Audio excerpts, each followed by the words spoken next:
Empresários no Brasil, eles são vilões ou não são? São vilões, Giuseppe Dioglard? Prazer, Cosme, estar aqui com você e pessoalmente melhor ainda. Pepinho, ele domina esse mercado e eu quero saber, Pepinho, são vilões ou não são? Como é que é? Por que essa marca é tão forte? Bom, primeiro deixar claro que é o seguinte, o agente não é vilão. O agente é um facilitador dos negócios. Agora, quem perde ou quem faz o negócio ruim, teoricamente, põe a desculpa que o agente é um vilão. Mas o lado que faz o negócio bom, acha o agente um facilitador.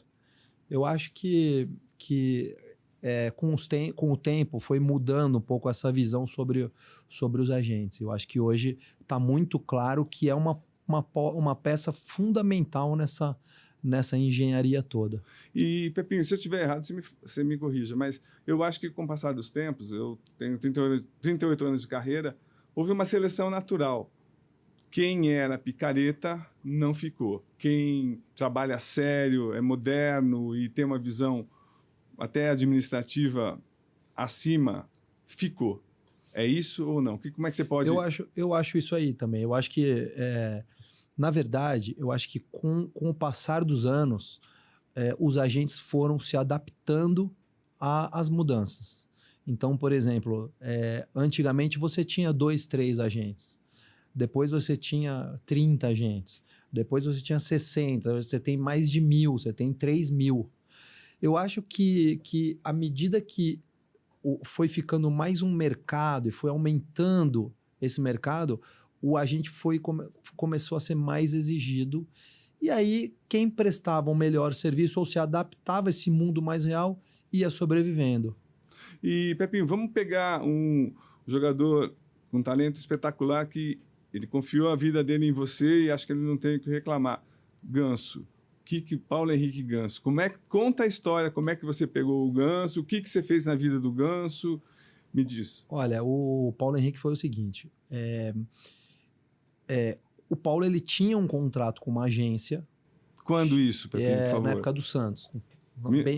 Que ano, um pouquinho antes de ele sair do São Paulo. Sai para São Paulo? Não lembro mais ou menos, porque eu não o conhecia pessoalmente. E aí, ele, nessa saída dele para o São Paulo, ele cancelou e rompeu o contrato com a DIS, que era na época o Delcir. Sim. Delcir Sondas. Exato. E aí, ele, através de um amigo, esse amigo nosso em comum me falou, olha, o Paulo Henrique está sem agente, eu gostaria que você conversasse um pouco com ele, porque ele vai conversar com alguns players do mercado. E ele conversou com 2, 3 players do mercado. Players empresários. Com 2. Ele conversou com mais 2 ou 3 empresários e ele fez ele praticamente entrevistou 3 agentes, entendeu? E aí eu lembro que eu fui na casa dele e confirmei essas informações. Olha, você tá com algum contrato com alguém? Não tenho mais. Não tenho mais contrato com ninguém. Já fazia 6 meses isso. Ou um pouco mais, eu acho. E aí começamos a conversar, sentei só que eu falei, olha, só que eu quero sentar com você e com a Giovana, com a tua esposa do lado. Porque eu vi que a relação ali é muito forte.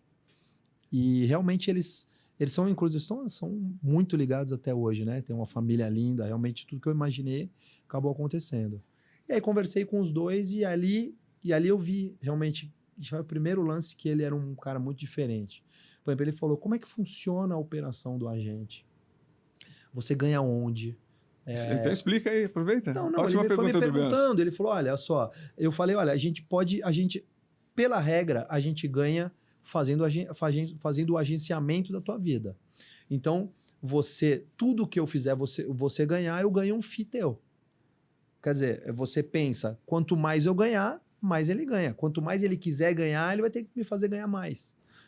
Tipo salário, tudo. O que é normal. E aí você fala, vou te trazer... na verdade, aí você faz um pacote anual. Fala, eu vou conseguir que você ganhe tanto. Aí desse tanto eu te cobro 3, 4, 5, 10% no máximo. Depende do trabalho que você vai ter e da estrutura que você tem montada para esse atleta. Então, por exemplo, o Paulo Henrique ele tem uma estrutura. A gente tem uma estrutura inteira para ele. A gente tem uma administradora de toda a parte econômica, financeira, de todos os atletas, que cuida exclusivamente dele. Então, por exemplo, é mais ou menos assim, você tem a conta no teu banco, mas dentro do teu banco você tem a área do private. Sim. Então, eu fiz para os meus atletas uma área bem privada e exclusiva para eles. Então, eu nunca trabalhei com mais de 10 atletas, por exemplo. Sim, isso que eu ia falar. Uma coisa Você que eu faço desde quando eu morava na Alemanha, que eu acho que é impossível você dar essa assistência enorme do jeito que você está mesmo, praticamente online 100%. Porque eu sempre falo, olha, a gente, para a nossa equipe, a gente não trabalha 24 horas por dia, mas a gente está disponível 24 horas por dia. Então, vamos dissecar o Ganso primeiro, por favor. Como é que você pegou o Ganso? Porque o próprio presidente do Santos, na época, veio a público e falou, olha, o Ganso não joga mais, que ele não tem problemas físicos profundos e tal. E não foi nada disso. Claro. Então, mas como é que você encontrou o Ganso? Então só para continuar. Então, depois dessa conversa, ele me pedindo como que você trabalha, qual que é a ideia, passaram-se mais uns 5, 6 meses, e aí esse meu amigo me retornou e disse, pô, ele gostou muito da conversa com você e quer trabalhar com você. Foi o nosso início. Então, mas aí você encontra... E aí eu entrei, ele já estava no São Paulo. Já. E aí o que eu fiz? Eu falei...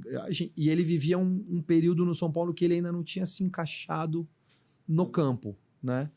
E aí começa, porque é que eu critico muito, né? Eu acabo o jogo e a gente se fala. Até hoje. Ou é do vestiário... Lá no próprio vestiário eu tô vendo, e quando eles estão errados realmente eu falo, mas é que muitas vezes a situação parece que eles estão errados, mas eles não estão errados. É difícil você... Dá um exemplo, por favor. Vou dar um exemplo. Por exemplo, do Ganso, hoje fala-se muito que, olha, sempre falaram isso. Ele não tem intensidade. Uhum. Mas isso é uma coisa abstrata, né? Porque quem tem intensidade não está dando resultado. Então, é bom ou é ruim? Entendi. Quer dizer, depende do ponto de vista que você ache, né? É pelo talento dele, entendo. Quer dizer, eu não acredito nisso. Eu acho que ele encaixado num time onde ele possa exercer a função que ele é cerebral mesmo, ali eu não preciso dessa opção. Sim. Então, você, com a tua visão também de futebol, você... orienta o Ganso, dá uns toques. Olha, o que eu vi, você pode fazer isso. Eu falo muito. Você tá dominando... E você não entra em choque com o treinador? Fala que o treinador Não, fala, mas é que é o seguinte, eu sempre... Durante uma época da minha vida, por exemplo, alguns treinadores e alguns presidentes me chamavam para conversar com o meu atleta. Mas por quê? Porque ele fala, pô, eu conheço esse jogador, eu tô há 2 meses com ele e você tá há 10 anos. Então, eu fazia essa ajuda, mas nunca interferi no trabalho do cara. Então, às vezes, eu faço comentários pontuais sobre ele. Então, por exemplo, eu comentava com ele o seguinte, eu sempre fico em cima de alimentação. São coisas que eu falo muito. Lesão muscular, se cuidar. Porque o jogador brasileiro, ele não se preocupa tanto com o corpo como eu acho que tinha que se preocupar. Então, e precisa ter alguém para e muitas vezes ele não tem essa visão, entendeu? Por exemplo, o Paulo Henrique, quando ele foi do São Paulo para o Sevilha, por exemplo, ele foi no meio de uma temporada no Brasil. E ele pega a pré-temporada espanhola. O pessoal da pré-temporada chegou, teoricamente, ou no mesmo ponto físico que ele, ou melhor. E eu falava, cara, repara uma coisa, você está no meio da temporada no Brasil e esses caras estão vindo de férias de 1 mês e estão ou igual ou melhor que você. Alguma coisa acontece com você ou com o Brasil. Então tem sempre um de melhorar. Mas hoje, por exemplo, e ele sempre teve essa preocupação com a saúde.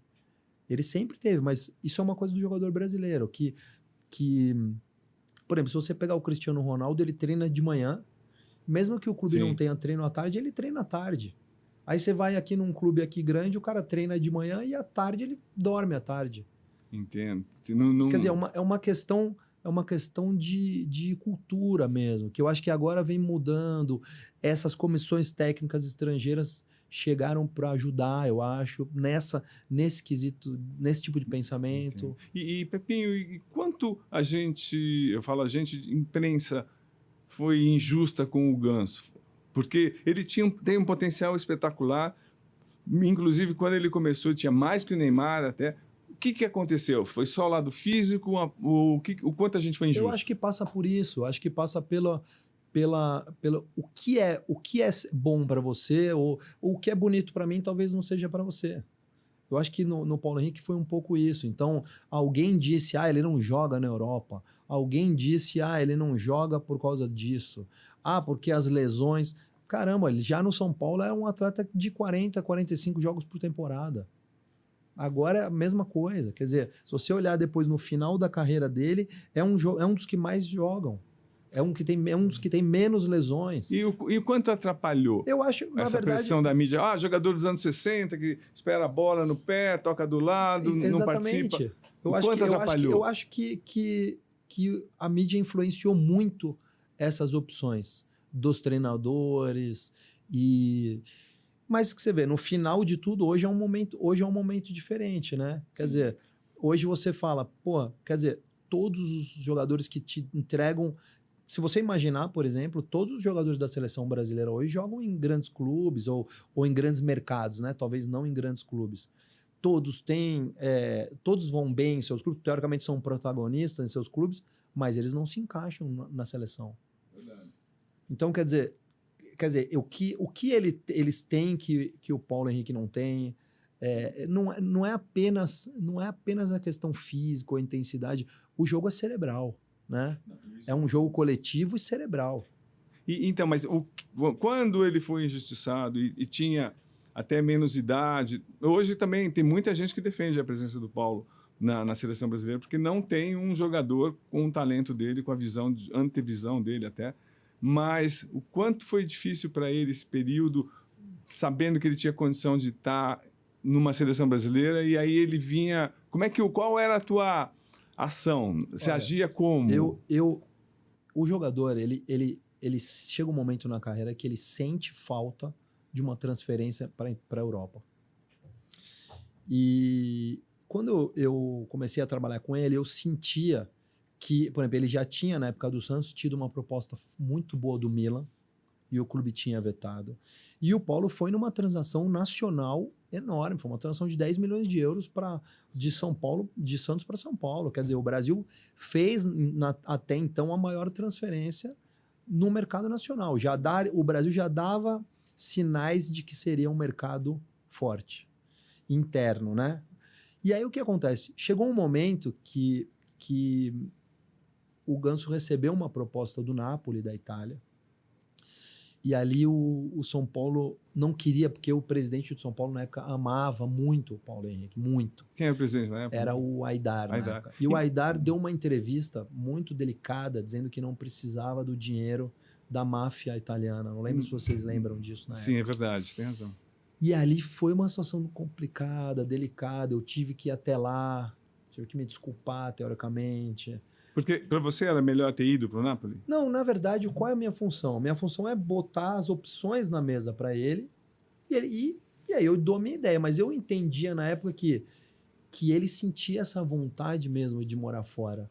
Porque principalmente ele é um cara... Eu até brinco, porque eu falo que se ele fosse médico, ele seria o melhor médico.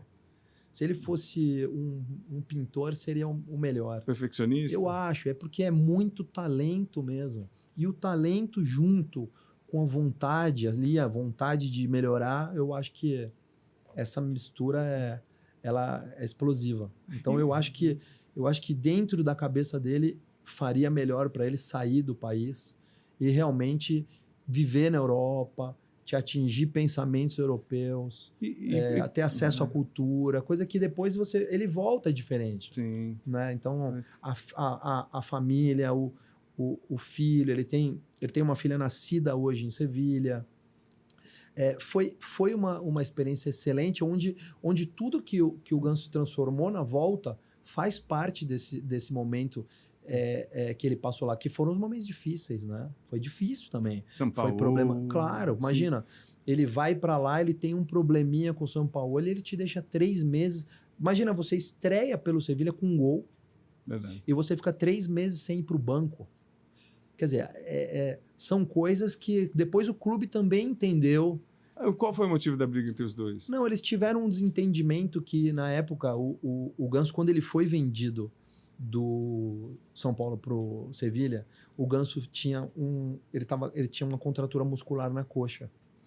E na época, quando ele chega em Sevilha, ele fica 15 dias tratando, e aí vem a estreia dele. Ele estreia, faz um gol. Aí vem a data FIFA, que eram 15 dias.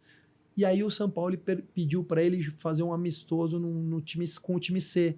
E ele ficou com medo. Ele falou, pô, eu vou, mas eu acho que eu quero aproveitar para recuperar mais ainda. E ali o São Paulo ficou incomodado, achando que ele não quis jogar. E só por essa falta de diálogo, ele ficou quase 2 meses encostado. Que loucura. E aí isso abalou toda a trajetória dele. Exato. Lá. E aí isso aí é uma coisa que te prejudica, né? Porque, seleção brasileira. Claro, ele já vinha fazendo uma Libertadores ótima com o São Paulo, ele vai negociado e aí... E realmente quando o treinador da seleção busca para te contratar, ele vê a sua minutagem, eles ligam ali, eles veem que tá jogando. E aí quando você liga para saber a opinião do treinador, você não liga pro jogador para saber. E ali eu acho que foram uma série de fatores que impediram de que ele triunfasse mesmo com a camisa da seleção brasileira. E, Pepinho, muita gente diz que o Ganso poderia ter ido muito além. Qual que você com ele você é quase responsável pela vida dele, pela carreira dele, é justo, não é justo? Ele poderia ter ido além? Que grande oportunidade ele perdeu? O que você pode dizer? Eu acho que é realmente o seguinte, o fato das lesões, a gente não pode negar que quando o atleta se machuca, realmente... Qual o momento mais dramático que a gente não sabe? E a gente nem sabia, só vocês que seguraram a onda e ele teve que superar? Não, é que eu acho que é o seguinte, quando você tem lesões de cruzado, são diferentes. Mas qual foi? Conta, por favor, Pepinho, um episódio para mostrar o quanto é difícil para o jogador. A gente acha que tudo é máquina, que eles são máquinas e não são. Eu acho que um dos momentos que realmente me marcou muito é o seguinte, o Ganso ele não começa a jogar no Fluminense, por exemplo, com o Diniz. É verdade. O Ganso começa a jogar com o Abel no Fluminense. Onde depois de um tempo... É aquilo que eu falo. Eu falava para ele assim, só para dar um lembrete aqui. O Ganso, ele vem com um treinador, ele vem subindo... Ele tem que provar. O cara chega... Ele conhece todo mundo, mas o cara fala, mas o Ganso, esse cara, eu quero ver ele jogar comigo. Aí o cara encosta o Ganso e começa a ver ele treinando, tal. Aí ele começa... Aí ele vem aqui, aí o treinador cai. Vem outro, ele... Tudo de novo. Todo mundo continua na mesma posição, mas ele tinha que subir a montanha de novo. E com o Abel aconteceu uma coisa interessante, que foi o seguinte, ele já vinha jogando muito bem, e aí ele quebra, fratura, ele tenta fazer um gol de bicicleta no Maracanã e quebra o braço. Ali foi um baque pra gente mesmo. Como é que é os bastidores disso? Como é que foi? Conta. Porque ali ele me liga, já no vestiário ele fala, cara, eu quebrei o braço. Eu tinha certeza. Na hora eu senti alguma coisa e aí eu falei, não, mas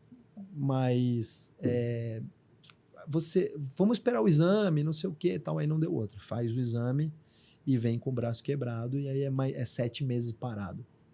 Entendeu? Só que ali é parado com você, com o teu corpo bem, né? Porque não é joelho, não é pé, não é nada, é braço.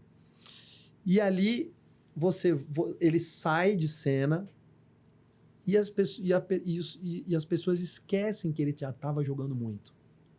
Por quê? Porque para as pessoas ele não estava jogando muito. Se o time não está voando, eles não entendem que o menino está jogando muito. E o Ganso, série de lesões, aí ele está machucado de novo. E aí você sabe. E a gente fala, olha, agora é o seguinte, vamos juntar os cacos, você tem uma família linda, você tem uma estrutura familiar importante, ele tem irmão, ele tem pai, ele tem mãe. E o lado mental? Isso. Aí psicólogo, psicou? Não precisou. Por que tem essa barreira, Pepinho? As pessoas, mesmo quando até usam, por exemplo, o Yuri Alberto estava usando, mas não queria que falasse, aí vazou. Enfim. Eu não teria essa barreira, não, mas eu não acho precisou? Que... Não, porque realmente ele não é um cara fechado. Parece que ele é um cara fechado, mas não é.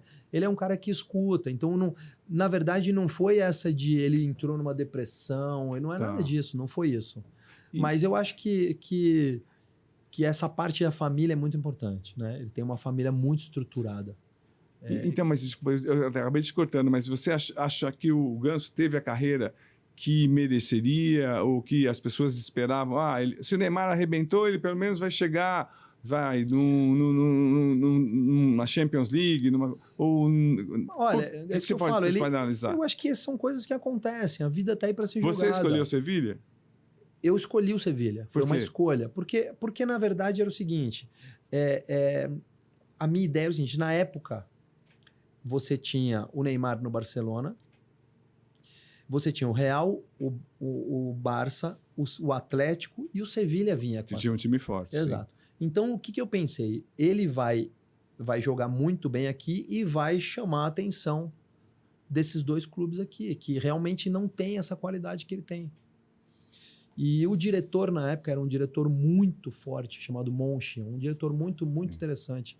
É, teoricamente, um dos melhores diretores de futebol do mundo hoje. Depois ele saiu para Roma, voltou, hoje ele está no Aston Villa. E ele falava para mim, ele falava, Giuseppe, olha, eu nunca vi um jogador tão inteligente como esse. Agora, ele tem que ter a inteligência para conhecer o futebol aqui. E tomara que ele ache isso. O que era conhecer o futebol Conhecer aqui? o futebol aqui é a mentalidade deles. Então, por exemplo, em algumas situações que o brasileiro vai dando um trotezinho, o europeu tem que dar um pique. Outra coisa, a rotina é diferente. Então, é o que eu te falo, isso não foi um problema, mas a rotina de treinamentos, a rotina de alimentação. Então, por exemplo, imagina que a gente tinha um chefe de cozinha para ele. Porque imagina, ele vindo no meio da temporada, ele tinha um percentual teoricamente um pouco maior do que os que vieram de férias.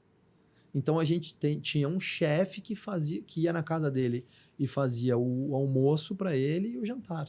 O cara ia lá, montava numa conversa nossa com o nutricionista, com tudo que ele precisava, com o departamento médico, o chefe vinha, fazia o cardápio, ele comia, então ali ele foi entendendo. E ele via que todo mundo fazia isso, né? Isso é uma coisa que não existe ainda aqui no Brasil, por exemplo. E, Pepinho, quando você viu que o teu plano dele servir aí para o Barça ou para o Real não estava dando certo, qual que foi a tua reação? Minha ideia foi o seguinte, antes disso, no meio desse tempo, apareceu o Paris Saint-Germain, onde foi o Neymar para o Paris Saint-Germain. E o diretor de futebol do Paris Saint-Germain eu conheço muito bem, era na época o Antero, né? O Antero Henrique. Sim. E qual que foi a minha ideia? Eu queria que ele jogasse na Europa. Só que ele não tinha minutos, porque ou ele teve esse problema com o treinador, aí depois entrou outro treinador, e aí ele teve uma lesãozinha, depois... Enfim, ele jogou pouco. Então eu queria que ele sentisse isso. E o que aconteceu? E apareceu uma operação interessante que era um time pequeno na França, Sim. onde ele jogaria e, teoricamente, o Paris Saint-Germain estaria de olho na operação. Entendeu? Só que aí, foi o que eu falo, aí a filhinha dele, ele teve um problema particular lá de saúde. E aí eu falei, quer saber? Olha só. E o time pequeno, o time menor, qual que Chamava Amiens. Então. Era um time menor, a gente fez um contrato, tinha uma estrutura pouca. Ali ele foi só para jogar. Ele iria para jogar mesmo, para minutar, porque ele não vinha jogando. Sim. E o presidente do Sevilha falava, eu não quero me desfazer desse jogador. Tá bom, ele vai, mas ele não vai nem com o passe fixado, nada. Ele volta e ele volta para cá. É isso. E aí depois ele falou, não, eu quero voltar pro Brasil. Então. Eu quero me sentir porque mais... qual o problema da filha? Era um problema de doença? E aí teve um probleminha, teve que ir para o hospital, era longe, foi complicado. E aí a gente falou, tá bom. Aí eu comecei a procurar uma ideia aqui no Brasil. E por que o Fluminense? Porque, na verdade, foi o seguinte... Quem queria? Quem tentou na época, o Ganso o Corinthians tentou. Ah. Na época, o Atlético Mineiro me procurou. O Cruzeiro, 3. Tinha mais um. O Santos sempre teve interesse. E o que pegou para ir para o Fluminense? Na verdade, era o seguinte: eu queria um contrato de 5 anos. Você sempre foi firme com os contratos. Aí te acompanha. Eu queria um contrato de 5 anos. E nenhum deles dava esse contrato de 5 anos. E ele falava: não, mas o que você acha? Eu falava: não, você vai num contrato de 5 anos porque vai dar tempo de você ter altos e baixos até o pessoal te conhecer de verdade e você conseguir estourar. Esse era o meu planejamento. Então, e aí eu conversei, e aí eu liguei pro Fernando Diniz, lá no Rio de Janeiro. Liguei para ele e falei pra gente que eu tinha uma ideia se a gente podia almoçar. Aí almocei com ele e falei para ele, olha, eu tenho uma ideia de trazer o Ganso para cá, mas eu queria saber como é que você vai botar ele para jogar. Porque não dá para ele ficar mais sofrendo, jogar de volante, jogar de não sei o quê. Qual que é a tua ideia? O que você pensa? Ele falou, aí o feedback dele foi muito interessante para mim, porque ele falou, olha, já joguei muito contra ele e na minha mão esse menino vai ser tratado da maneira que ele tem que ser tratado. Vai receber o meu carinho, a minha atenção. E aí eu falei, tá bom. Então eu já sabia que desse lado eu tinha um feedback. Aí eu fui no presidente na época e falei, olha, presidente, eu consigo fazer a operação. Mas eu ainda não tinha falado com o presidente do Sevilha, mas eu conseguiria porque ele gostava muito do Ganso. E eu falei, eu levo, mas são 5 anos de contrato. Ele falou, pô, mas ele tá com... Na época ele tinha 29 anos. 29, sim. Eu falei, tudo bem, mas eu acredito, é um jogador que se tiver bem aqui, vai jogar 45 partidas por ano. E eles achavam, não tem como. Eu falei, tá bom, olha, se você vê os números hoje, são realmente esses números. E aí os 5 anos de contrato, a gente acabou assinando 5 anos de contrato, ele veio pro Flu e no começo começou a acontecer isso. Eu mudava treinador, o presidente me ligava e falava, pô, vamos tirar ele daqui. E eu falava, não vai sair. Tem 5 anos de contrato. E aí vieram esses altos e baixos tal, e aí de repente estourou. Explodiu, a gente acabou renovando Libertadores. agora. O ano passado a gente renovou o contrato de novo. Quantos anos? Ele tem até final de 2025. Pois, Entendeu? entendi. Mas foi campeão da Libertadores, foi Sim. eleito o melhor número 10 da América, foi a seleção da Libertadores. Quer dizer, realmente foi um trabalho a longo prazo que E deu certo. Claro, mas se eu tivesse feito só 2 anos, talvez ele tivesse Sim. ido embora e ir para outro clube. E aí começar tudo de novo. Agora, Pepinho, vocês pensam em seleção? Vocês acham? Vocês conversam sobre o Ganso? Ele aspira? Você acha? Eu converso muito com Cê- ele. cê- Eu vocês têm sempre dou a minha esperança? opinião, entendeu? Hum. Porque eu respeito muito o Dorival, Sim. a comissão técnica toda, o Rodrigo Caetano. Eu tenho minhas opiniões diferentes da deles, né? Eles me conhecem muito bem. Mas ele vive a expectativa de uma convocação, o Ganso, ainda? Olha, eu vou te falar, quando o Diniz foi contratado, eu tinha certeza que ele iria já no primeiro jogo contra a Bolívia, que era um jogo contra a Bolívia em Belém, que era a cidade que ele nasceu. Sim.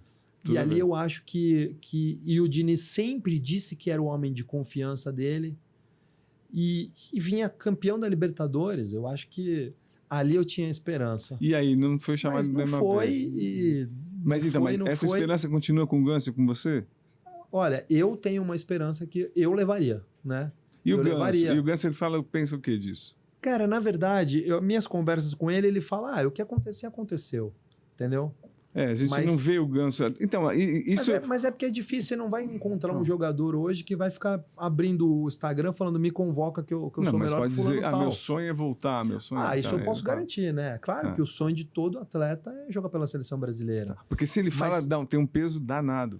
Não, né? tudo bem, mas também se ele fala, você imagina também que se ele fala, ele põe o Dorival numa situação delicada, ele põe os outros jogadores que estão ali numa situação delicada e hoje a seleção precisa ganhar, né? A seleção precisa ganhar. Entendi essa então visão. todo mundo remar junto. Não é porque eu não tô indo que eu quero que não vá para a Copa. Não, lógico. Entendeu? Sim. Então, de repente, alguns tipos de declaração que você acaba dando, você pode, sei lá, de repente pode estragar o clima lá dentro, não sei. Mas não é o perfil dele. Não é. Não vai ser o perfil dele fazer uma crítica dessa. Mas é lógico que todo atleta sonha em vestir a camisa da seleção brasileira, né? Então, Pepinho, como é que foi que você começou a trabalhar com o Kleber, que tem uma personalidade completamente diferente da do Ganso? Enfim, eu era agente do Rodrigo, zagueiro. E aí eu fui para a Ucrânia fazer o contrato novo do Rodrigo. E no CT do Dinamo é o seguinte, você tem um hotel que fica de frente para os campos. E aí fazia um frio, devia estar uns menos 20 graus, por aí. Eu fiquei lá em cima vendo o treino e vi E acabou o treino e eu vi que tinha um pessoal fazendo chute a gol, treinando, e falei, pô, eu acho que aquele ali é o Kleber. Aí o Rodrigo chegou, eu perguntei, ele falou, é o Kleber. Peraí, vamos lá conversar com ele. E eu tinha muitos amigos com ele em comum, daqui de São Paulo. E aí eu fui falar com ele e tal, aí ele falou, o que você tá fazendo aqui? Ele, tô encostado aqui porque tô treinando, tive um machucado, não sei o quê. Brigou com o técnico também. Alguma coisa tinha variar. acontecido. Sim. E aí, cara, e a gente acabou ficando próximo, e ele viu a minha maneira de trabalhar com o Rodrigo, e aí ele me procurou e falou, olha, eu não tenho nenhum empresário, queria trocar uma ideia com você sobre isso, como que é, o que você pode fazer, o que você acha. E ali eu realmente fui muito sincero com ele. Eu falei, eu acho que você é um jogadoraço, eu falava pra ele. Mas eu queria saber como é que você aceita ficar aqui. Aceita a situação. Eu não posso querer mais do que você. E ali ele falou, não, eu também acho. E ali aquela personalidade dele foi uma coisa que realmente me marcou muito, que eu falei, caramba, ele pensa exatamente igual a mim. Ele não tá acomodado aqui. Não é isso. Ele quer mais, mas essa questão do clube, ele era muito querido no clube. Então eles tinham feito um contrato baixíssimo com ele, que ele era um garoto da base de São Paulo, não tinha estourado, ele saiu foi praticamente uma operação que ele não queria ir muito. Porque ele brigou lá também no São Paulo. Aí ele foi, e ali eu conversei com ele e falei, vamos fazer o seguinte, vamos mudar tudo isso aqui. Primeira coisa, você precisa dar uma secada, você precisa voltar a ter sequência de jogos. E ele falou pra mim, tá bom, então... Eu era mais novo ainda, né? Ele falou, então a gente vai treinar junto. Aí eu peguei aqui no São Paulo um treinamento pra ele. Ele treinava de manhã e à tarde a gente treinava junto. Ah, e vocês dentro completavam? do clube. Que loucura. Cara, foi duro pra mim essa época. Imagina. Pô, eu perdi uns 8 quilos, caramba. Eu morei na Ucrânia com eles. Eu tive que ir pra lá. E ali ele começou realmente... Eu lembro que faltavam 10 jogos para acabar o campeonato. Ele fez 12, 13 gols, foram campeões. E ali começa a vir proposta de fora. Aí veio uma do Bordeaux, veio do La Coruña na época, e o presidente não queria negociar, não queria. E ele falou, só que eu quero ir embora. Porque ele é um cara assim, tipo, se você fizer mal para ele não vai esquecer. Sim. E ali ele sentiu que não foi bem tratado de uma hora... Não que não foi bem tratado, mas ficou uma coisa que ele queria ir. E aí também tinha essa história de que ele sabia que se ele voltasse pro Brasil, ele podia estourar. E aí, como é que vocês escolheram o Palmeiras? Aí foi assim, eu fui no primeiro clube, eu fui no São Paulo. Ah, não sabia. Eu fui no São Paulo e falei, na época era o Juvenal, e eu falei, Juvenal, pô, vamos trazer o Kleber de novo. Aí o Juvenal foi bem sincero, ele falou, olha, eu tenho o Adriano aqui e o Carlos Alberto na época, não tem espaço. Aí eu fui no Vanderlei. O Vanderlei era o treinador do Santos. E o Vanderlei falou, eu quero na hora esse menino. Pode me trazer agora. Ali que eu gostei, porque não era essa época que é hoje, que você tem scouts que te falam como que ele tá. Não tinha nada disso. Não tinha nada. Só que quando eu cheguei, eu trouxe um DVD do Kleber e falei pro Vanderlei, dá uma olhada. E o Vanderlei estava no Santos, ele falou, como é que eu trago esse menino? Eu falei, olha, ele vai vir nas férias e ele tem que fazer uma artroscopia, uma limpeza no joelho. Ele falou, então pede para ele fazer e ele vai lá tratar no Santos comigo. Aí o Kleber veio e foi para Santos fazer a fisioterapia ali. Era o Filé. Sim, pô, excelente fisioterapeuta. Caramba, o Filé é um grande amigo nosso, tá no Fluminense com o Ganso hoje. Fez parte dessa minha história com o Ganso pro Flu, o Filé me ajudou. Nossa, enfim, aí o Kleber, ele vem pro Santos, a gente se acerta nas férias, quando volta para lá para falar com o presidente do Dinamo, para ele vir pro Santos, o Vanderlei é demitido do Santos. Aí eu falei, caramba, fiquei um pouco ali, e aí o Vanderlei ligo para ele e fala, espera que eu vou pegar um clube já, não assina ele em nenhum clube. E o presidente não queria, a gente precisava ter um time para o presidente aceitar. Aí, enfim, o Vanderlei assume o Palmeiras. E aí era o Toninho Cecílio, que trabalhava na época. Sim, ex-jogador, era dirigente. Exato. Aí o Toninho falou para mim, o Giuseppe, como é que tá o Kleber? Eu falei, tá ótimo, pode pegar agora. Ele falou, mas a gente não tem nada, não tem dinheiro, não tem nada. E lembra bem que a fase do Palmeiras era horrorosa, os jogadores eram fraquíssimos. Não eram sei. fracos. Eu falo, eram fracos. Aí ele falou pra mim, Eu falei, Kleber, você vai?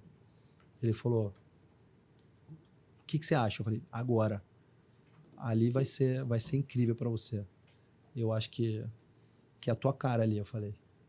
Acho que você vai sentir essa vontade que você tem de novo do contato com o torcedor. Aqui vai ser uma coisa muito passional mesmo, eu falei para ele. Eu acho que o Palmeiras tem essa característica de ser muito passional.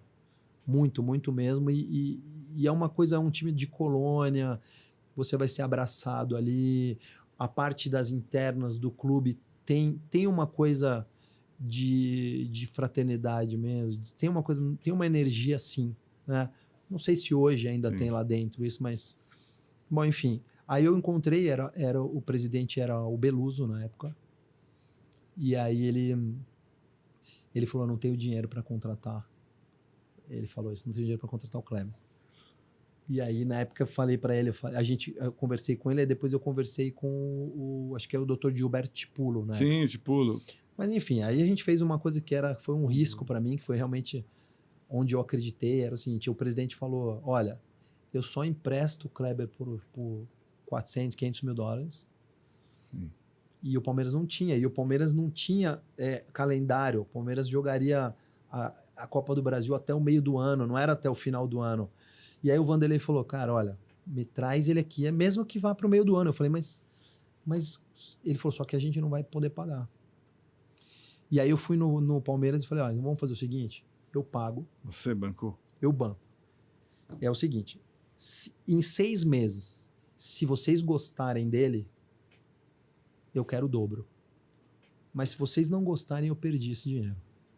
Uau, que aposta, hein? Foi. Aí eu falei pra ele, ó, dá seus pulos aí, que senão eu vou morar na tua casa.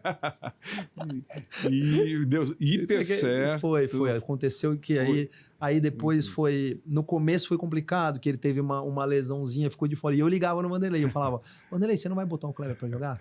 E ele falava, você tá louco? E você pensa, meu dinheiro, meu Deus, que loucura. Ele falava, você tá louco, garoto? Eu falava, Vanderlei, pode botar, cara, você tá tirando muito. Agora, então, Pepinho, a carreira do Kleber no Palmeiras foi excelente. Mas me conta, aí até ele encontrar um certo personagem chamado Luiz Felipe Scolari. Por que tanta confusão? Por que o Filipão não aproveitou todo o potencial do Kleber? Os dois têm personalidade forte. Por quê? E você também é muito inteligente. Por que você não conseguiu unir os dois? Senta ali e vamos pro mesmo lado. Ali ainda tinha o Valdívia no elenco, né? Era problema, sim. Ali, na verdade, era o seguinte, eu acho que foi um pouco de tudo, sabe? Foi um sei lá, eu acho que eu tava pensando outro dia nisso, que o Felipão, ele deu uma declaração muito interessante na época, quando o Flamengo veio contratar o Kleber, ele falou, esse é o meu melhor centroavante do Brasil. É verdade. O Flamengo tem que vender a Gávea. É verdade. Mas ali eu acho que não foi esse o problema, foi um outro problema. Eu acho que muita gente começou a buzinar na hora, que é um clube grande, Palmeiras, Corinthians, São Paulo, sempre vai acontecer isso. Muita gente buzinando, e aí a história vai saindo um pouco. Mas tem do o episódio eixo. da viagem. O Kleber falou aqui, eu falei, não vou viajar enquanto não resolveu o problema do menino que ele apanhou da torcida. Porque, e aí o Filipão falou, não, me explica você do seu lado, dá do seu lado. Porque às vezes vocês conhecem o Kleber de uma outra maneira. E o Kleber é um cara muito generoso. Pô, ele foi solidário demais. Explica. E ele sempre fez isso. Então, mas... Pra você saber, você não faz nem ideia quantos caras a gente já ajudou, que ele falava, olha, fulano tal não tem dente, vamos mandar no dentista. Pô, fulano tal, porra, não tem como treinar, não sei o quê, deu um carro. Fulano, sabe? Então, não, mas fala esse episódio que pegou pro Filipão. Nessa situação, com ele, não tinha nada a ver de ele ir para outro clube ainda. Foi o seguinte, o clube, os jogadores, o elenco vivia uma pressão que é de praxe hoje. O torcedor, o cara que vai pro Palmeiras sabe que vai tomar uma pressão. Sim. Sabe que se o time tiver em segundo ou terceiro e perder, vai tomar uma pressão. Torcidas organizadas são fortíssimas. Olha só, eu até uma coisa bem polêmica. Eu sou a favor dos organizados, eu não sou contra. Eu gosto. Eu acho que pro espetáculo, dentro do campo, eu gosto. Eu acho lindo. Eu acho que já virou muito jogo, já ajudou muita coisa. Não tem nada a ver com com violência. Isso Então, é mas- outra mas- coisa. então, sim. Aí, nessa situação, o clube não vivia um momento bom. E os jogadores, alguns jogadores apanharam, eles estavam na frente eles estavam treinando e chega um jogador, eu acho que era eu não lembro. Luiz Cláudio, uma coisa Não, assim? era eu não lembro, João Vitor. Pode Sim, ser? João Vitor. Pode ser? Sim. E aí, Chega, ele apanhou e o machucado. Kleber falou, cara, olha só, tá todo mundo, já estava saindo na mídia que tinha tido esse problema e eles iriam do CT para um outro lugar e as esposas dos jogadores ligando. Gente, olha, tô sabendo que vai acontecer, todo mundo preocupado e o Kleber falou, cara, olha, eu acho que a gente não tem que ir. Eu acho que não, cara. Por quê? Porque, cara, primeiro a gente porque vai tinha um cuidar do jogo, nosso companheiro então falou, aqui. não vamos viajar. Não vamos viajar, vamos amanhã, vamos na hora do jogo, agora não vamos. E o Filipão? E aí o Felipão falou, não, vocês vão sim. E ali... O Kleber falou, não isso vou. é difícil para eu falar, porque eu não estava no vestiário, Sim, entendeu? então, mas eu tenho a versão dele, tenho a versão do Valdívia, tenho a sorte, versão... ele falou aqui. Então... E ali eu acho que foi o momento que... Por isso que eu falo, às vezes o executivo de futebol, o presidente, ele tem que estar ali na hora e acalmar as coisas, E você, explicar, você tentou tá fazer certo. o quê? Você tentou fazer o quê? Cara, olha só, o que eu falei pra ele é o seguinte, eu sempre estive do lado do Kleber nessa operação. Sempre. Sempre achei que ele estava certo. E hoje eu entendo um pouco o lado do Felipão, porque você é o treinador. Perde a autoridade. Provavelmente o presidente ligou pra você e falou, cara, precisa viajar hoje. E aí você entra numa briga, pô, é teu capitão, né? E era o sim. Então.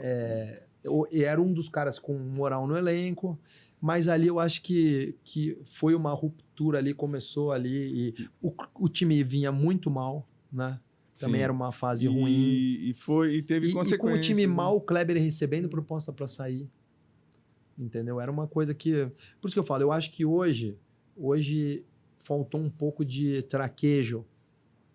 Acho que mais da diretoria, nem tanto do Felipão. E aí ele foi pro Cruzeiro, né? Foi, na verdade foi o seguinte, o Maluf, que era o diretor que faleceu, ele me procurou e eu fui até Belo Horizonte com o Zezé Perrella e aí eles falaram, pô, qual que é a tua ideia? Aí eu falei, olha, Zezé, vocês mandam o Dudu pra lá e traz o Kleber. O Dudu, sim, que tá no Palmeiras hoje. E aí o Zezé falou, porra, o Maluf tá na Europa para vender o Dudu para outro lugar. Eu falei, não vai para o Dinamo de Kiev e o Kleber vem para cá. A gente faz essa operação. E aí o Maluf conseguiu fazer isso, o Dudu foi e o Kleber veio. E aí depois ele tinha um sonho que era jogar no Palmeiras, né? De novo. Sim, e aí depois o Kleber foi vice da Libertadores com o Cruzeiro. É isso. Foi uma fase muito legal, essa fase no Cruzeiro, que infelizmente acabou não vindo o título, mas onde ele bem. Tecnicamente ele estava muito bem, estava muito forte, muito rápido, goleador. E ele voltou pro Palmeiras. Aí depois o Beluso me procurou e eu falei, olha, ele tá muito bem, mas é lógico, cara, que ele tem uma vontade de voltar, porque a família tá aqui em São Paulo e tal. E aí o Palmeiras foi e comprou 50% por 3, 4 milhões de euros. Você tomou Lexotan quando você viu o Kleber jogando, jogador do Cruzeiro, jogando com a mancha verde? Os caras a torcida do Cruzeiro queria pegar o Kleber pelo colarinho. Eu sempre falo que é o seguinte, o Kleber é uma situação muito legal, que assim, se você chegar para ele agora e falar para ele, olha, eu tive um problema com uns meninos no meu prédio e vai ter um jogo hoje à noite, eu preciso de você. Ele vai botar o tênis e vai. Ele, o Edmundo também vai. Esses caras vão. O que eu acho legal desses caras é que é o seguinte, eles são jogadores de futebol, eles não estão jogadores de futebol. Eles são, o cara gosta, o cara tem tesão de jogar futebol. Então, isso é uma coisa que o Kleber tem, de vestir a camisa. O torcedor, ele se vê lá dentro. Sim. Ele fala, esse cara veste a camisa, briga com o cara, acaba o jogo, não passou. Tem um negócio, entendeu? Sim. Agora, isso também, antes de entrar nessa situação dos jogadores atuais, que tudo muito distante e tal, eu só queria falar, tem uns amigos do Sul, você vai falar com o Pepinho? Fala com o Pepinho o contrato que ele fez com o Kleber, com o Grêmio, que dura até hoje. Como Não. aquele que pô, não é possível esse contrato de 50 anos. Conta. Não, Você não vai foi. e faz um contrato longuíssimo. Não, foi o seguinte, Conta. foi o seguinte, a gente teve uma proposta, o Kleber estava no Palmeiras Sim. e o Kleber, para voltar para o Palmeiras, ele fez um salário baixo, que ele queria muito voltar para o Palmeiras. Beleza. E aí ele ficou no Palmeiras e ele tinha tipo mais 1 ano e meio de contrato, 2 anos de contrato, e o Flamengo procurou a gente e falou, olha, a gente quer trazer o Kleber para cá. A gente paga 3 vezes mais do que ele ganha aí, e a gente ainda compra do Palmeiras pagando o dobro do que eles pagaram.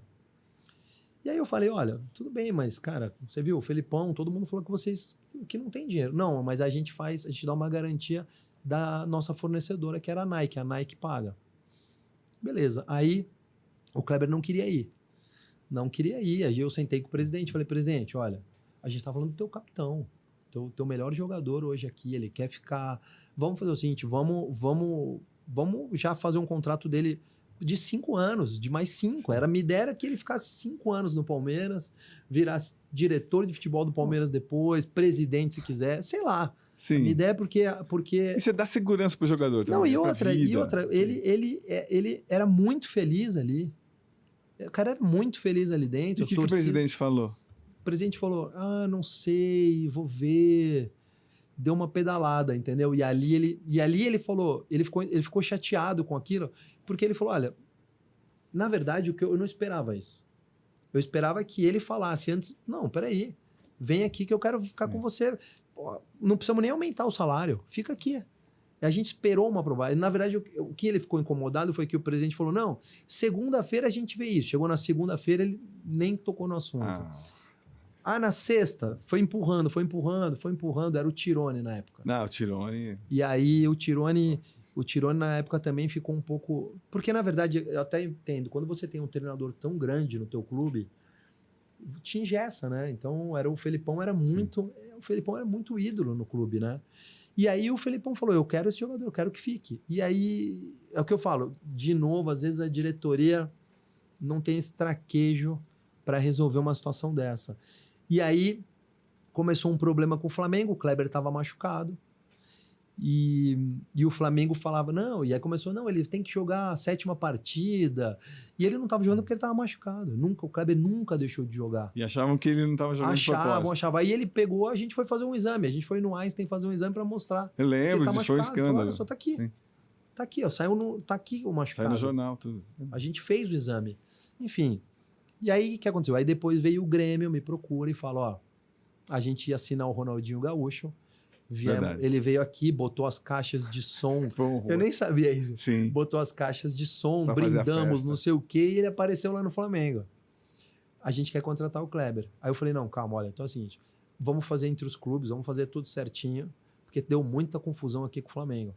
Mas, ó, eu vou preparar o contrato do Kleber.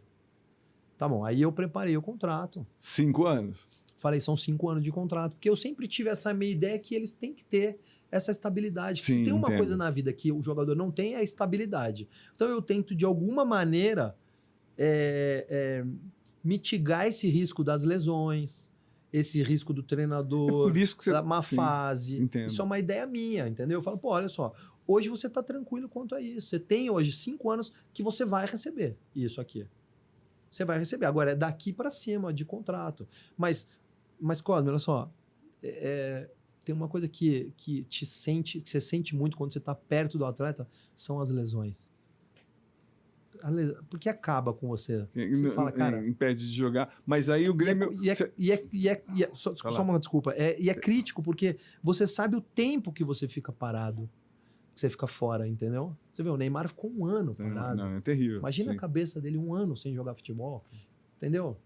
É porque o pessoal acha que de repente não é importante. E a profissão do cara, 1 ano sem poder fazer isso. Entendeu? Sim, e a profissão é... Tem confunde, porque o cara tem dinheiro, porque você tem que ver que tem uns caras que eles amam aquilo. Então, mas não foge não, porque o pessoal do Sul quer ouvir. Só para falar. Um Pepinho, o que aconteceu? Ele fez um contrato de 50 anos com o Kleber. Tinha dado esse problema do Kleber com o Felipão. Sim. Aí o Felipão pede demissão do Palmeiras, entra o Gilson Kleina e o Palmeiras cai. Né? Foi isso. Foi. Aí, quando eu vou no Grêmio, eu sento com o Grêmio e falo assim pra ele, olha, eu faço o contrato, é isso, isso, isso, só que são 5 anos, mas tem que ter uma cláusula, que se ele for colocado para treinar separado do elenco, o Kleber cobra uma multa gigantesca. Aí ele, presidente, falou assim, mas por que você acha isso? Eu tô trazendo o gladiador pra arena, é meu maior projeto, te expliquei o que aconteceu com o Ronaldinho. Eu falei, cara, olha, só quero fazer isso. Eu falei, mas o que eu pensava? Eu sabia que o Felipão podia voltar depois da seleção pro Grêmio. E não deu outro. E o Felipão, ele é um cara muito grande. Então é um cara que não vejo ele falando. Hoje, talvez, eu acho que sim. Porque eu vejo algumas entrevistas dele, eu acho que ele tá melhor, eu acho. Mas eu não via ele falando. Eu não conseguia imaginar o Felipão falando, não, volto pro Grêmio e o Kleber é o meu jogador. E aí eu botei essa cláusula e o presidente falou, olha, eu não posso aceitar. Eu vou falar a palavra que você não quer falar. O Felipão é rancoroso. Não, hoje, é isso que eu tô falando. Talvez hoje mas eu acho que na era. época ele era muito. Então eu usei. Então. Eu falei, cara, olha, eu não posso fazer um projeto de 5 anos, daqui a 1 ano e meio chega o Felipão aqui, fala, sai, ele vai ter que mudar a vida dele inteira de novo. Então, aí o Felipão chegou. Aí o Felipão. Não, aí a gente fez esse documento, sim, mas foi um documento particular. Tipo entendeu? Assim, só para dar um exemplo, o salário do Kleber hoje seria, R$1, a multa era de quanto? Se ele fosse afastado. O salário no Grêmio? Não, no Grêmio. No Palmeiras, era 1, no Grêmio era 10. 10. Tá bom, aí, mas e a multa? A multa era 100. E aí chega o Felipão. Aí chega o Felipão. E já dá uma entrevista. Não, me liga o Rui. O Rui era o diretor de futebol. Sim. Que tá no São Paulo hoje, né? O Rui me ligou e falou assim: o italiano, você pode vir aqui em Porto Alegre? Eu falei, o que foi? Ele falou, não, porque tem um boato aqui que tem uma cláusula. Que eu falei, peraí, tô indo aí. Eu falei, o que aconteceu, Rui? Ele falou, o Felipão foi contratado e falou que Kleber deu uma entrevista que se o Kleber entrasse numa porta do ônibus, ele descia na outra. Eu falei, cara, olha, o Rui, eu abri o jogo. Falei, a gente tem uma... Porque o Rui não era, na época, o diretor. Sim. Na época era o Pelaipe. O Rui falou, tem essa cláusula? Eu falei, tenho. Ele falou, meu Deus do céu. Aí ele falou, você pode falar com o Fábio Koff? Eu falei, posso. Aí fomos lá, cheguei pro Fábio e falei, Fábio, a gente tem essa cláusula. Não posso te mostrar, mas a gente tem, cara. Aí ele falou, estão falando aqui, a diretoria inteira falou que é mentira tua, que não tem essa cláusula. Eu falei, não tem? Então tá bom, então manda encostar, então. E aí encostou. Só que era difícil, porque não é de uma hora para outra que você para a justiça mostra que ele está encostado. Então começava a ter que perguntar, entendeu? Então, tipo, eu mandava um amigo meu perguntava na coletiva, presidente, por que o Kleber está encostado? O Kleber está encostado. Pá, já gravava. Não sei, aí a gente foi juntando essas provas e entramos com a ação e ganhamos a ação, mas demos um desconto. O pessoal no Grêmio sabe que a culpa não foi nossa. A culpa foi... Nós somos profissionais. Sim. Eu sou profissional. Assinou um acordo. Eu penso no lado que eu trabalho. E o Kleber ficou ganhando 5 anos, né, de contrato. Ficou. Recebeu o contrato. É uma coisa certa.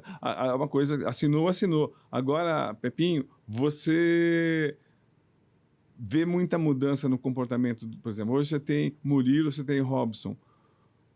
Antigamente, nós chegávamos para conversar com o Kleber, ele sentava, falava, a gente tinha mais espaço para falar com o Ganso, hoje o Ganso também é super afastado. Como é que é isso para a gente? Você acha que é mais confortável você ter jogadores que nem falam com a imprensa? Eu mal sei a voz do Murilo. Então, como é que é isso? Não, olha, eu deixo eles muito à vontade, né? Mas hoje a questão da imagem pega muito. Explica, então, por favor. Por exemplo, assim? É do clube?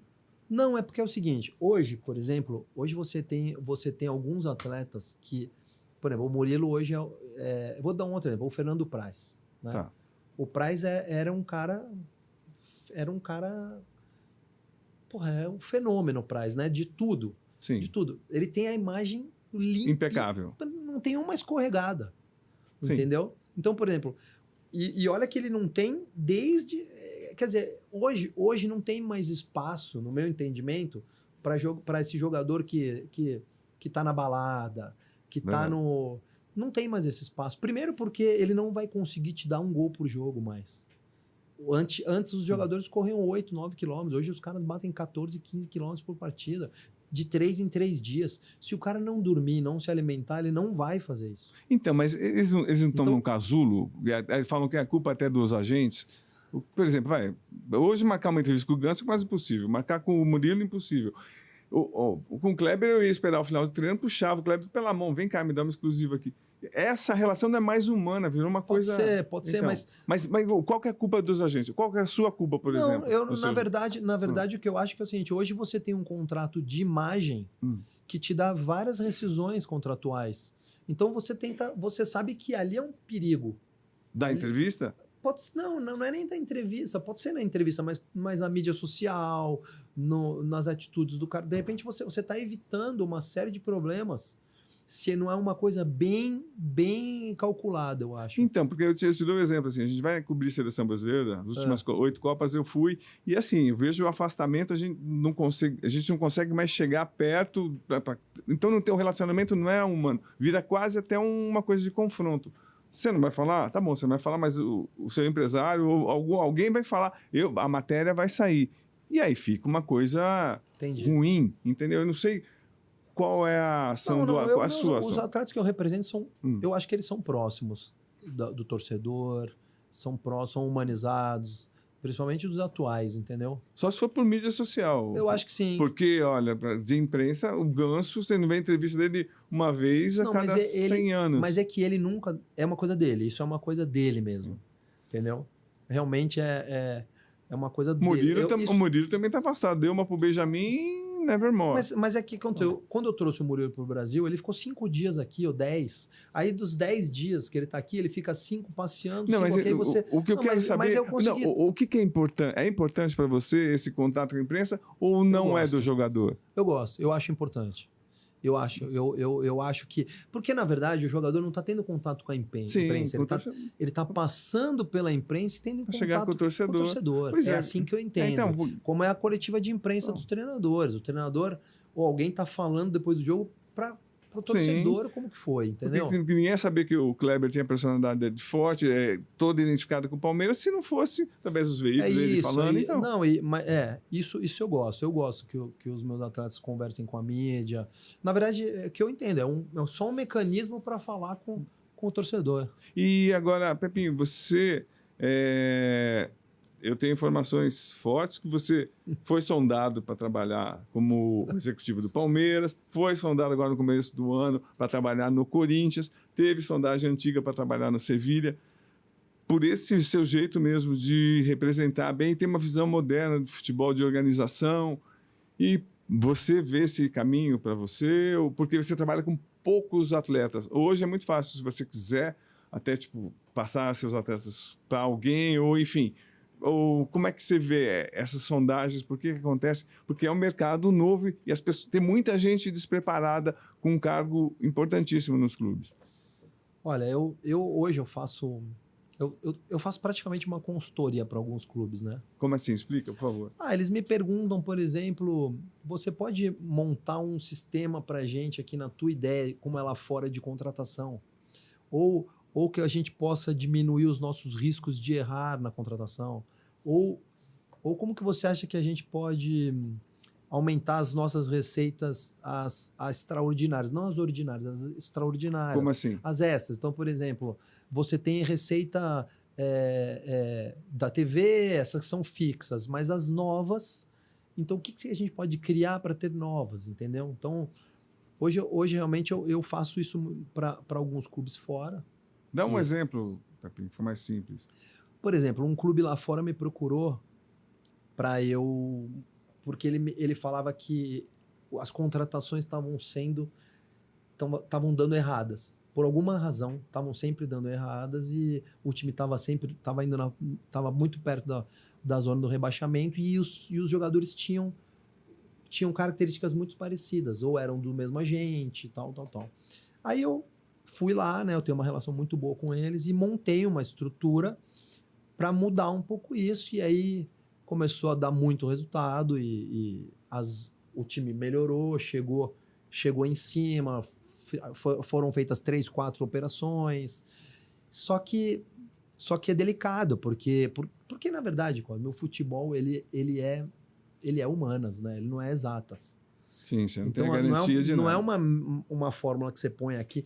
E o que eu acho, por exemplo, que nem eu fui sondado realmente por alguns clubes.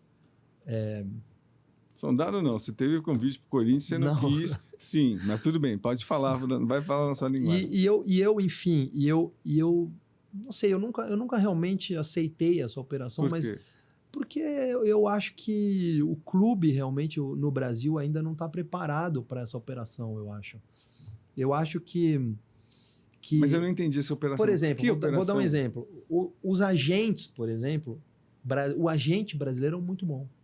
No meu entendimento, é o melhor do mundo é o agente brasileiro. Bertolucci, São os melhores, as olha só. negociações. Os anos passam e o Brasil é sempre o exportador, são as melhores operações. Quer dizer, alguma coisa esses caras fazem que eles estão sempre no topo. Porque os clubes não estão sempre no topo. Sim, é verdade. A seleção não está sempre no topo, mas os agentes mantêm sempre as operações sempre. Mas a mão de obra é muito boa.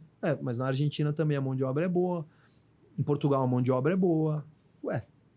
Quer dizer, por exemplo, imagina a seleção portuguesa, o Portugal exporta treinador. Tem alguma coisa que não é só para o Brasil. Na Premier League tem na Itália, tem na diretor, tem na França, tem alguma coisa. E eu acho que essa ideia, quando eles me procuraram, alguns deles me procuraram, era de tirar um agente do mercado e botar para tocar o departamento de futebol do clube. Ou estruturar. Porque, no meu entendimento, hoje, com esse aporte financeiro aumentando num clube no Brasil, já um clube brasileiro vai fazer contratação de 40, 50 milhões. E o cara, para fazer essa contratação, ele tem que estar muito seguro para não errar. E eu acho que o cara que fizer essa contratação vai errar menos se for um cara que conheça o mercado. Não só daqui, de lá, do exterior. Exato, que não conheça o mercado por causa do scout, que ele tem 5 garotos lá no scout. Ele tem que saber, ele tem que conhecer, ele tem que ligar no presidente, ele tem que ter conexões que fazem você diminuir muito esse risco dessa contratação e conversar e saber. E aí eu acho que realmente entra o agente nessa operação. Porque se você imaginar um agente de ponta, ele está num domingo vendo um jogo na Inglaterra, no outro domingo ele está na Argentina, no outro ele está em Dubai, no outro... O diretor do clube ele não tem esse tempo para isso. Sim, ele tem que fazer a gestão do elenco, conversar com o treinador dele. Então, aí eu acho que o clube vai precisar interagir com um agente, que os clubes de ponta na Europa já fazem isso em off. E, inclusive, essa briga política com a FIFA sobre os agentes passa muito por isso. Qual que é a briga política? A FIFA ela quis limitar os ganhos dos agentes. Por quê? Porque justamente por esse conhecimento, esse controle dos agentes, os clubes procuravam os agentes para fazer as operações, para fazer as maiores operações. E aí a FIFA começou a querer limitar o percentual de venda e de ganho, e através das liminares, as federações foram perdendo esse poder. Então, vem liminar na Alemanha, que diz que era ilegal. Veio eliminar. Aqui no Brasil, a Associação dos Agentes também entrou com uma liminar e ganhou. Ganhou, não vai ser cobrado do jeito que a FIFA quer. Porque como que a FIFA queria? A FIFA queria que os agentes ganhassem 2% de uma operação, até 3%, passando de um teto. E sobre o salário dos jogadores? De tudo. Era isso. Era assim. Então, por exemplo, você pode ganhar... digamos que, vou dar um exemplo, se a operação passasse de 200 ou 300 mil dólares, você só pode cobrar 3% disso. Mas entendi. Isso, por exemplo, às vezes você tem uma quantidade de trabalho com esse atleta que é muito além desse custo. Porque hoje Cosme, para você assinar com um atleta, você tem um custo hoje. Você não assina mais com um atleta falando para ele, olha, assina comigo porque eu vou te levar para o Real Madrid. Você põe um dinheiro na operação. Vou dar um exemplo. Veio aqui o Paulo Roca, que ele descobriu o Endrick, e aí, quando o Endrick ia assinar o seu primeiro contrato profissional, a família do Endrick acabou escolhendo Wagner Ribeiro, enfim, e aí perdeu o jogador, mas também porque houve esse aporte financeiro para a família. Mas é isso que eu falo. Aí é normal isso? Isso é uma relação contratual, no meu entendimento. eu acho que é o seguinte, quando você tem um contrato, o contrato tem que ser cumprido. Então, por exemplo, ó, eu quero que você seja o meu jogador, tá? Existe uma relação que para você ser meu jogador, você ganhou R$1 milhão, de alguma maneira, porque é proibido a gente dar dinheiro para o atleta. Eu não posso te dar dinheiro. Você tem que tirar entendeu? do clube. Não, eu não posso comprar você para assinar comigo. Sim. Mas existe um mercado que rola uma operação dessa. Entendeu? Agora, para você assinar com outro agente, você tem 36 meses de contrato para assinar comigo. A FIFA queria mudar para 24 meses. Aí a liminar caiu, são 36 meses. Só que existe uma cláusula, uma multa se você quiser ir embora. Eu acho que se alguém paga essa multa, você tá livre. E Pepinho, você acha moral cobrar em cima de salário dos jogadores? Vocês terem um percentual? O que você acha? É porque depende, né? É porque é o seguinte, imagina só, por exemplo, você ganha R$10 mil por mês, Sim. tá? E eu falo para você, olha, eu não cobro nada, mas eu vou conseguir R$100 mil para você por mês. Só que eu não vou cobrar do clube, porque se eu cobrar do clube, ele vai te oferecer só 50. Entendi. Tá entendendo? Entendi. Então, claro que se você falar, vai cobrar em cima do meu salário, mas o que você acha melhor? Você ganhar 10 e ir para 100 sabendo que eu ganho 10 de você, ou você ganhar 50 sabendo que o clube me deu 50? E eu não cobro nada teu. Eu falo, olha, eu não cobro Entendi. eu não cobro nada de você, Cosme, mas eu ganho 50 do clube. Quer dizer, você ganha 50 e você vai ganhar 100. Eu acho que esse sistema é um sistema interessante. Eu ganho à medida que você ganha. Entendi. Entendeu? Eu poderia chegar para você e falar, olha, você só tem 50 e eu não toco no teu salário. Mas tem mais 50 que eu recebo. E agora, Pepinho, também, muito tempo o Juan Figueiredo dominou o mercado brasileiro, com o exterior e tal. Hoje, dá um panorama, por favor, como é que está esse mercado? Fala Bertolucci, fala Curi, como é que você vê?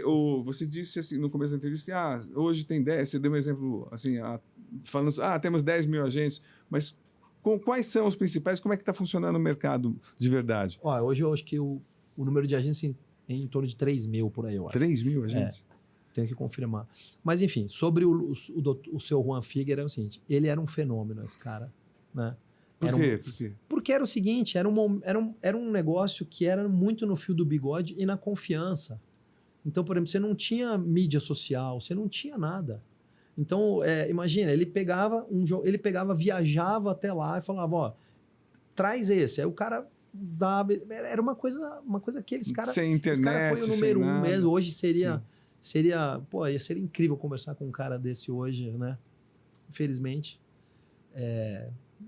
ele faleceu e o mercado mudou muito, né? Mas hoje eu vejo o Brasil assim. Hoje você tem 3 agentes de ponta no Brasil. 3 grandes agentes. São super agentes para mim. Que é o Juliano, o Curi e o Carlos Leite. E o que é superagente? Superagentes são assim, são os que fazem as maiores operações. Ou os que realmente são mais procurados. Fizeram um trabalho muito bom ao longo desses anos. Só que agora hoje você tem uma operação nova que são as agências. Como Por funciona exemplo, a agência? É o que eu acho, que eu já falei para alguns deles, que eu falei, olha, essa operação de vocês 3 vai mudar. Por quê? Porque vão entrar as agências. As agências vêm através de fundos de investimentos, vêm de bancos. Se você reparar bem, os bancos já estão no futebol. Todo clube tem um banco parceiro, onde ele pega uma grana para pagar uma conta ou para adiantar. A própria Crefisa, uma financeira. Né? Repara. Então, o BTG está sempre aí numa operação de SAF, a XP também. Então, o que eu acho? Eu acho que o movimento das agências, aquilo que eu falei, se os clubes não conseguiram entender que os agentes são a chave do negócio com menor erro, as grandes agências e os grandes investidores já entenderam. Por quê? Porque esses grandes bancos, eles compraram, por exemplo, teve uma operação enorme agora, que foi com a Rock Nation, que comprou a Traffic. Quer dizer, foi um primeiro movimento que já existe fora. Fora já teve fusão de 2 grandes agências. Quer dizer, e aí, se um desses 3, por exemplo, imagina que eles querem fazer um investimento em um jogador. Tem o Estevão, eu vou botar 5 milhões no Estevão. Quando você tiver as grandes agências, eles vão botar 50 milhões, em 10, Estevão. Entendeu? Entendo, então Eu acho que o mercado agora vai escalonar e vai escalar para um lugar diferente, onde eu acho que vai mudar um pouco a sua operação. E esses 3 agentes... Já é assim mais ou menos, desculpa, perdão. E esses 3 agentes, eles têm características diferentes. Então, por exemplo, você tem o cara que gosta de trabalhar mais no Brasil, que é o cara que tem um perfil um pouco do Carlinhos Leite. Ele acredita no jogador aqui, viaja pouco, mas os jogadores dele aqui estão sempre super requisitados para os maiores clubes do mundo.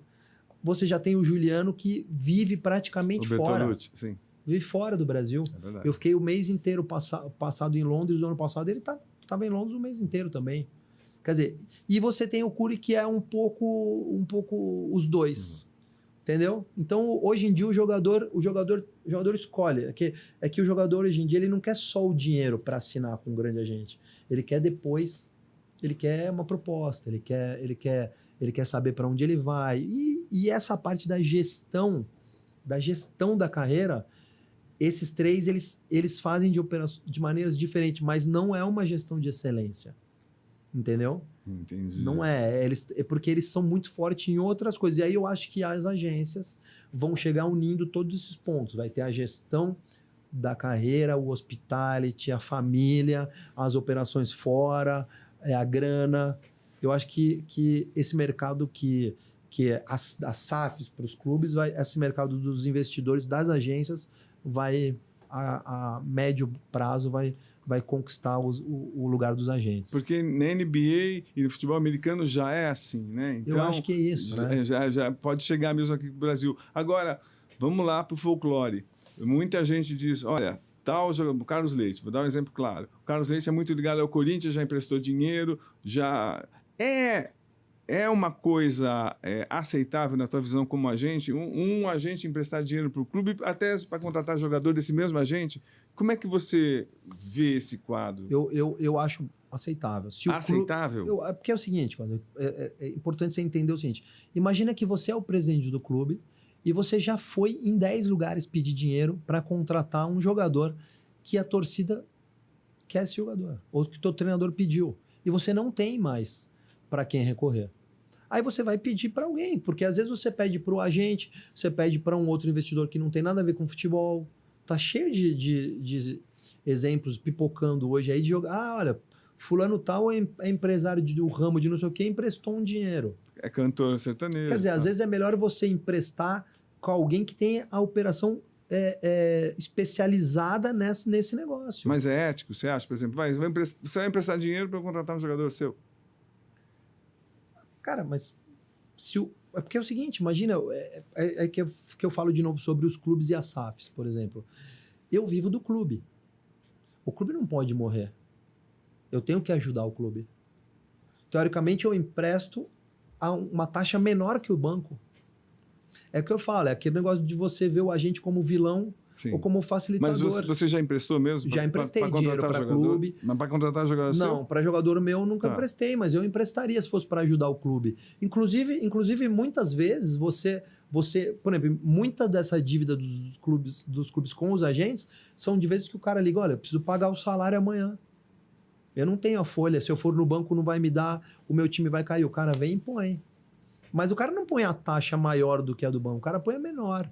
Até para ter mais proximidade também. Claro, porque você está dentro. Negócios, imagina, sim. Do mesmo jeito que eu conheço todos os jornalistas do futebol, sim. Toda a mídia, eu estou próximo.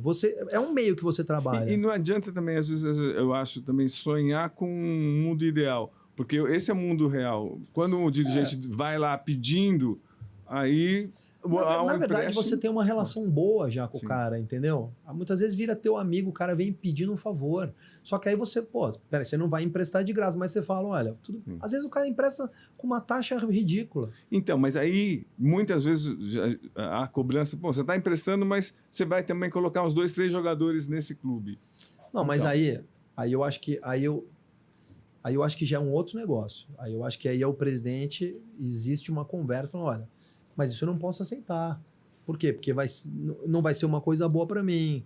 Aí é uma negociação. O que eu acho é que Às vezes o cara precisa de um empréstimo que ele não consegue no banco, ou eu dou numa taxa menor, ou eu ajudo, e aí de repente ele fala, olha, eu quero pegar com você porque eu sei que você pode vender esse meu jogador que ninguém nunca imaginou vender. Quer dizer, vai me dar uma receita diferente que eu não tenho. Claro, eu não tinha pensado por esse lado de que, mas será que é ético? Sim. Mas cara, É a realidade. Exato, o que é, entendeu? Quer dizer, como é que você faz isso? Agora, Pepinho, você já deve ter cruzado vários tipos de agentes no mercado brasileiro. Deve ter cruzado desde super honesto até... E os picaretas, como é que estão hoje? Como é que eles podem se aproveitar desse sistema que realmente aqui é um improviso só? A gente pensa em Série A, mas tem Série C, Série D. Como é que... Qual que é o caminho para travar esse tipo de empresário? Olha, eu sempre digo o seguinte, você tem que assinar com um agente FIFA, um agente credenciado. FIFA, você é agente Por quê? FIFA. Porque é o seguinte, porque você tem um seguro, porque te dá dentro do mínimo possível, te dá uma segurança. Como é que você virou agente FIFA? Eu morava na Alemanha, morei 5 anos na Alemanha, e eu fiz uma prova na Suíça, em Zurique, na época, e você fazia um depósito na época. Você não era como é hoje, que você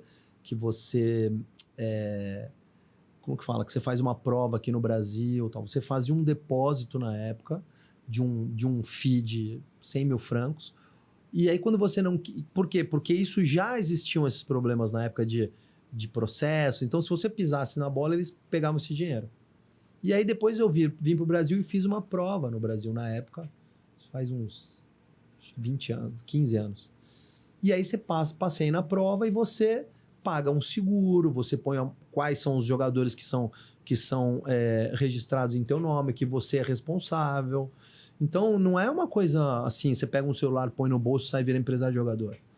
Só que alguns desses garotos que são de clubes menores, eles ainda são assediados por esse tipo de agente que promete muitas coisas, mandam os meninos para fora, chega lá, o cara não tem um seguro, o cara se machuca treinando.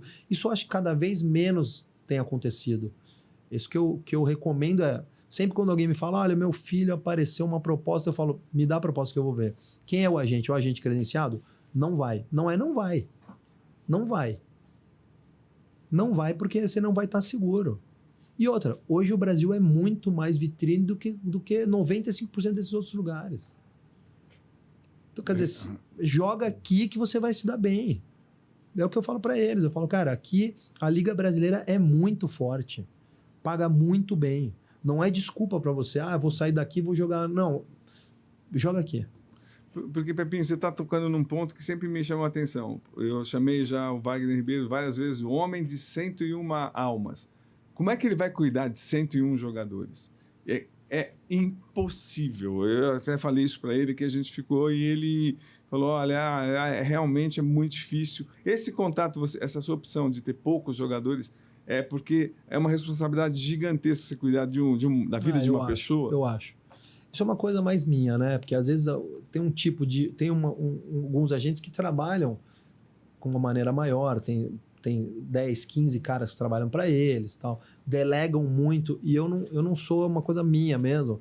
Eu não gosto de delegar muito. Quando a coisa é muito importante, eu não consigo delegar esse poder, entendeu? Então, por exemplo, o Murilo mora em Londres, eu fui para Londres 12 vezes esse ano já. 12 vezes. Então, são coisas que eu acho que no momento que ele precisa, você tem que estar próximo.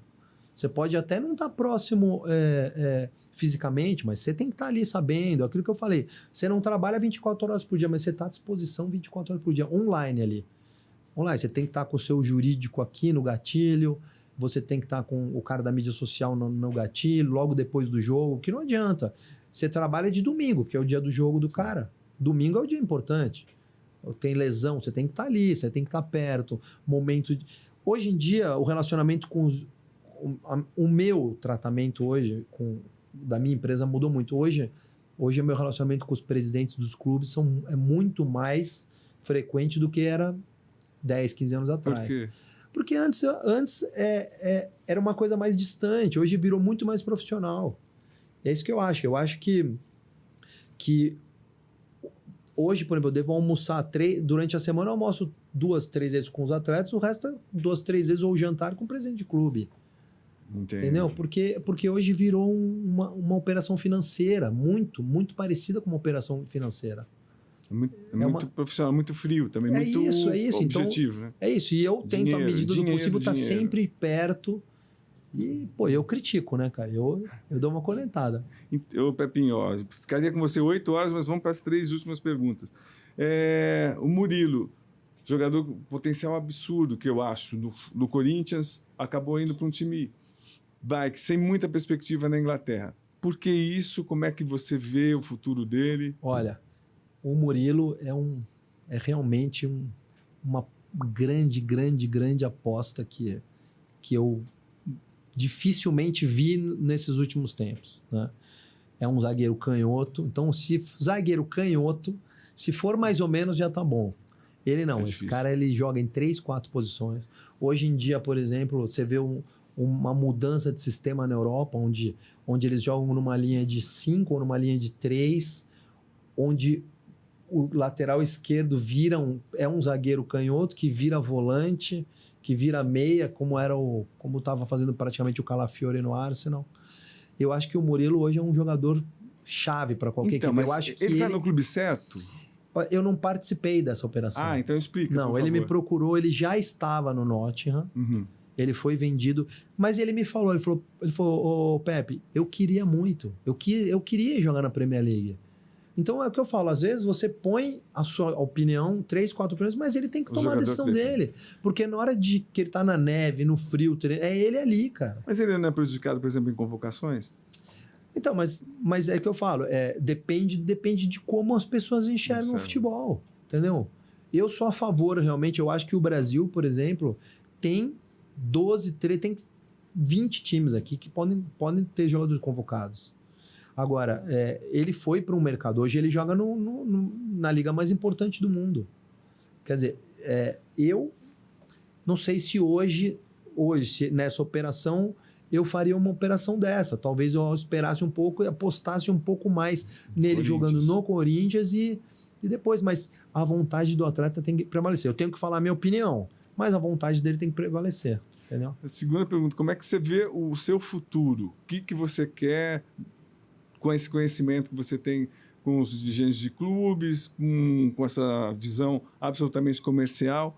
Como é que você planeja e por que você recusou trabalhar em clubes importantes como executivo? Não, eu acho que eu gosto dessa minha relação com os atletas. Eu gosto realmente de ter essa relação exclusiva e eu acho que os clubes hoje ainda não estão preparados para o mercado. Como é o mercado, por exemplo. Por quê? Porque eu acho que a diferença da SAF para o clube atual, não vejo nenhuma. Porque a gestão é feita da mesma maneira que era antes. Tipo passional? Tipo, o cara, ele pegava o dinheiro do adiantamento da Globo e queimava em jogador. Hoje ele pega do dono da SAF e queima em jogador. Acho que já vai começar a ter RJ de SAF. Mas como é que deveria ser, então? Eu acho que você tem que ter uma gestão diferente, realmente. Você tem que preparar o profissional para o mercado, ou você vai ter que trazer gente de fora para esse tipo de operação. Eu não vejo... tá muito mais do mesmo, entendeu? Eu acho que, por exemplo, alguns clubes estão... Algumas SAFs... Eu só vejo alguns clubes realmente interessados em se transformar em SAFs para pedir RJ e dar calote nos credores. Eu não vejo um clube virando SAF pensando, caramba, eu vou triplicar, multiplicar o meu... Eu vou preparar um terreno para um grande investidor vir aqui e minha receita pular de 1 bi para 30 bi. Eu ainda não vi um clube brasileiro pensando assim. Eu só penso o cara falando, olha, eu vou virar SAF porque eu consigo me livrar das dívidas e peço RJ. Eu não vi esse outro lado ainda, mas eu acho que vai chegar. O Ronaldo com a XP não foi uma grande decepção, por exemplo? Alguém com a tua visão?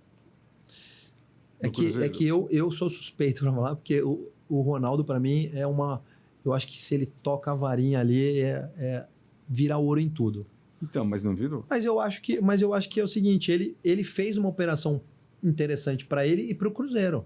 eu acho que ele sentiu que, do jeito que estava indo, o clube talvez não desse o salto. E aí entrou um cara com um apetite maior, que realmente botou mais, e foi. Você tem que ver... É porque é isso que eu falo, às vezes quando você entra num clube, você vem já com um budget X para entrar nesse clube. E ali, provavelmente, ele entendeu que, desse jeito, não ia dar para dar o salto que ele queria dar. Entendeu?